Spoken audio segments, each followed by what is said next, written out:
3 چیزیں دھیان سے اٹھاؤ: قدم، قلم اور قسم۔ صبر کی حد یہ ہے کہ تقدیر پر کوئی اعتراض نہ ہو۔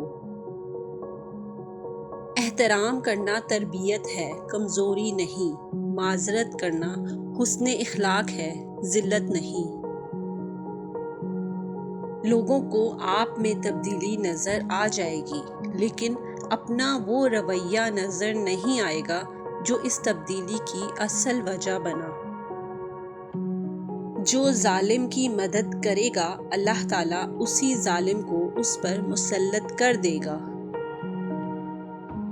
کبھی کبھی اپنے مسائل کو حل کرنے کا بہترین طریقہ کسی دوسرے کی مدد کرنا ہے۔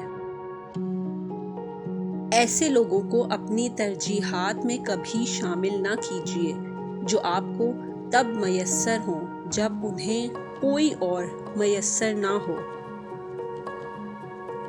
آپ کا بہترین استاد آپ کی آخری غلطی ہے۔ روٹی کی عزت کرو کیونکہ اللہ نے اسے عزت دی ہے۔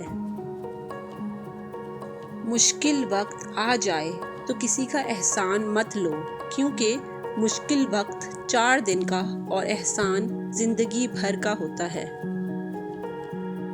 پتھر میں ایک نقص یہ ہے کہ وہ کبھی پگھلتا نہیں، لیکن پتھر کی ایک خوبی یہ بھی ہے کہ وہ کبھی بدلتا نہیں۔ کبھی کبھی ایسا بھی ہوتا ہے کہ سکون کے لیے دوا کی نہیں بلکہ کسی کے لفظوں کی ضرورت ہوتی ہے۔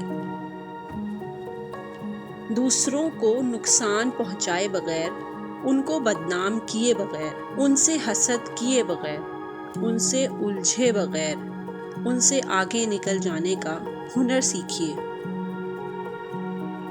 دکھاوے کی خوبیاں خامیوں سے بدتر ہوتی ہیں۔ ایسے لوگوں کی صحبت اختیار کریں جن کے درمیان گناہ کرتے ہوئے شرم آئے، اور ایسے لوگوں سے بچیں جن کے درمیان رہ کر نیکی کرتے شرمندگی محسوس نہ ہو۔